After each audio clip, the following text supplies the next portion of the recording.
L'avantage quand il pleut, c'est qu'on peut pleurer sans que ça se voit. Et par moments, on est tellement blessé que le seul truc qui calme un petit peu la douleur, c'est se rappeler à quoi ressemblait notre âme avant qu'elle ne se fasse dévorer par le chagrin.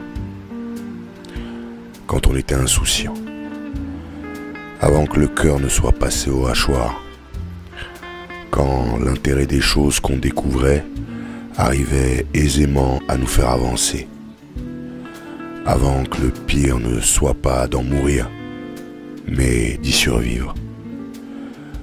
Moi, je me rappelle la première fois que j'ai vu la trilogie Damien, la malédiction.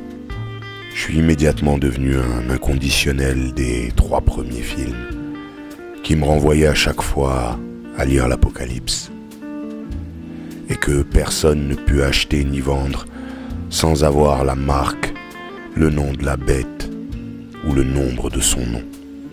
C'est ici la sagesse, que celui qui a de l'intelligence calcule le nombre de la bête, car c'est un nombre d'hommes, et son nombre est 666.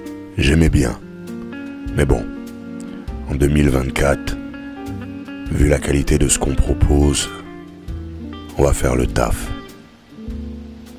Parce qu'il faut bien que quelqu'un fasse le sale boulot.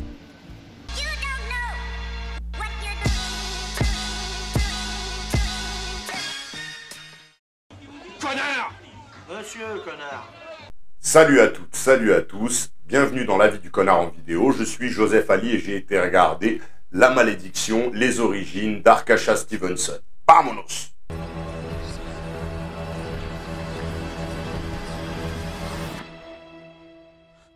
You don't have to be afraid. This child is his way.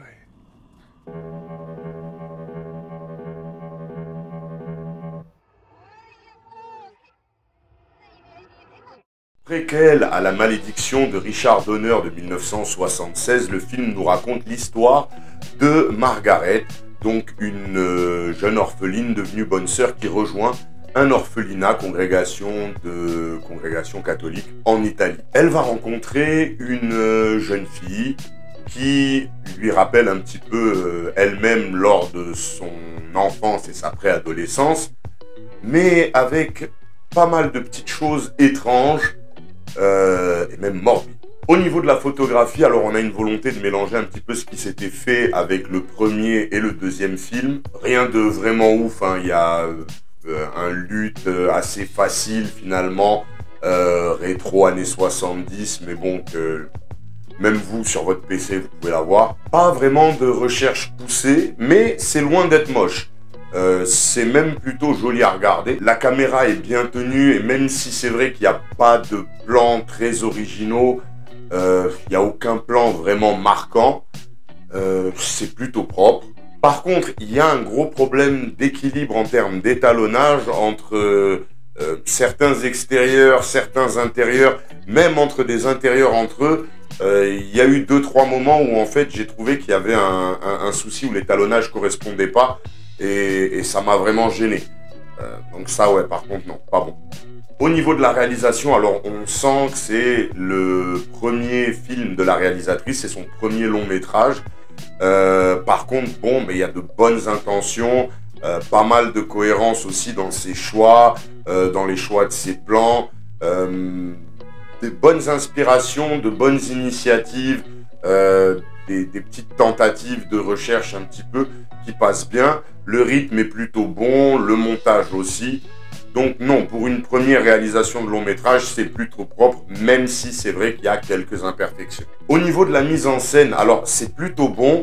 Le seul reproche réel que je peux faire, c'est que par moments, il y a du surlignage qui gâche les effets qui pourraient être des effets de surprise et encore plus prenants. À chaque fois, on nous insère un plan qui, en fin de compte, nous prévient de ce qui va se passer. Et c'est pas fait de manière subtile, donc c'est dommage. Il y a 2-3 moments comme ça, peut-être même un petit peu plus, et ça c'est dommage. Mais sinon, le reste de la mise en scène est propre, c'est soigné, c'est limpide, c'est inspiré. Donc non, de ce côté-là aussi, à part les erreurs que j'ai mentionnées qui sont sans doute liées au manque d'expérience, c'est plutôt bon. Au niveau du scénario, Alors, sans être transcendant, c'est pas mal écrit, c'est pas le truc de fou non plus, c'est pas le scénar de l'année, mais c'est correct. Alors, ni l'intrigue, ni la manière avec laquelle c'est traité n'ont quoi que ce soit de nouveau. Il y a vraiment rien de nouveau. Alors en plus, si vous êtes des aficionados de ce genre de film, un petit peu qui parlent d'ésotérisme, de Satan, de choses comme ça, d'antéchrist et tout, ça fait partie des trucs qu'on a vus et revus. Et même dans le traitement, il n'y a pas une grande originalité. C'est juste correctement écrit, correctement raconté, correctement dialogué.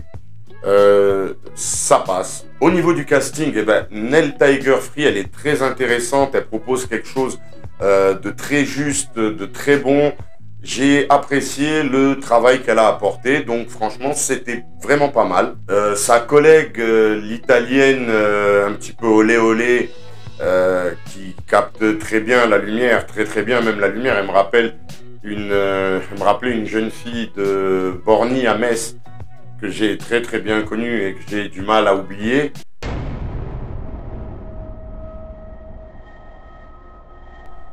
Non, mais en fait, non, c'est la fille en question, elle m'aime plus, donc... Non, faut pas te fâcher. Non, tu sais, non, te fâche pas. Nicole Sorais, la petite qui joue, du coup, la jeune fille dans l'orphelinat, elle joue pas mal, même s'il y a 3 moments où elle est complètement à la ramasse. Sinon, dans l'ensemble, ça va. Et pour le reste du casting, alors, il y a vraiment pas mal de beau monde. Je vous laisse jeter un œil à la distribution, mais il y a pas mal de beau monde. On a des anciens de Game of Thrones. Il y a vraiment des trucs, il y a vraiment du monde sympathique en termes de second rôle. Donc ouais, non, là aussi ça va. Au niveau des VFX, il y a que du practical quasiment. Et bon, alors du coup, moi je valide fort. J'ai trouvé que c'était vraiment pas mal fait. Il n'y a pas grand chose, mais au moins ce qu'ils ont fait, ils l'ont fait proprement. Donc non, ça passe très bien. Au niveau de la musique, alors... C'est dur de passer derrière The Omen, la BO du film de Donner à l'époque. Là, on a un bon pastiche, ça va. Mais c'est quand même très compliqué d'arriver, ne serait-ce même pas à la cheville, d'arriver au petit orteil de ce qu'avait proposé Jerry Goldsmith sur le film de 76. C'est un bijou, hein. La BO de ce film, c'est un véritable bijou. Là, bon, ils se débrouillent. Et la BO de 76 est tellement un bijou que ils sont obligés de l'utiliser à la fin du film pour leur climax. Tu peux pas tester. Voilà. On a un film, du coup, qui... le mot que j'ai le plus utilisé en écrivant cette review, c'était correct. Un film qui est dans quasiment tous les compartiments, plutôt correct, avec des petites imperfections dont j'ai parlé, donc ça fait perdre des points, mais franchement, ça allait. Du coup, la note, ça sera 6 sur 10, mais ça, on s'en fout. Moi, je suis qu'un connard qui donne son avis. La Malédiction, les origines, comme je dis, c'est un film correct, très correct. Il y a des choses intéressantes, il y a des choses bonnes, il y a des choses moins bonnes, il y a même des choses qui ne sont pas bonnes du tout. Mais ça va, ça se tient. Certains pourront dire que c'est long, sauf que quand on dit que c'est long, il faut savoir quoi retirer. Je pense que l'effet de longueur qu'on peut avoir au bout d'1h15 à peu près vient du choix de la metteuse en scène, du coup, de vraiment poser certains moments, d'essayer de vraiment faire des expositions qui sont assez longues pour pouvoir mieux nous capter. Moi, ça a fonctionné par moments sur moi, à part les scènes de... En fait, le problème, c'est qu'il y a certaines scènes qui sont écrites avec un peu de facilité. Comme je vous disais, il n'y a rien de très original dans l'intrigue. C'est des choses qu'on a vues et revues. Donc, du coup, ça aurait nécessité peut-être un traitement un petit peu plus péchu, avec que ça bouge un petit peu plus vite, plus tôt. Mais sinon, ça va. C'était vraiment pas un mauvais moment à passer. C'était bien mieux que l'espèce de remake, truc chelou, tout ce qu'ils ont sorti en fait depuis. Là, vraiment, j'ai trouvé que c'était bien mieux. Alors, il y a des défauts, mais il y a aussi des qualités. Donc, pour tous les aficionados du genre, ceux qui aiment bien ce style de film, Antéchrist, etc., eh ben forcément, je le recommande. Alors, allez pas vous ruiner, hein, c'est 7, 8, 9 euros maximum, mais allez pas claquer d'oseille trop là-dessus. C'est possible aussi d'attendre que ce soit en streaming. Sinon, ouais, ça vaut le coup, donc vous pouvez y aller. Voilà, ce sera tout pour cet avis en vidéo. N'hésitez pas à me donner le vôtre en commentaire. De toute façon, dites ce que vous voulez en commentaire, c'est toujours très bienvenu. Abonnez-vous pour ne pas manquer les futurs contenus. Mettez des pouces, ça vous permet de soutenir la chaîne totalement gratuitement. Vous avez la possibilité de soutenir la chaîne de manière plus altruiste, plus active, forcément bien plus appréciée. Soit ici, via le super chat, quand YouTube accepte que le super chat fonctionne, ou alors sur Tipeee ou Paypal. Les liens sont dans la description. Je vous dis à très vite. D'ici là, take care. Cheers.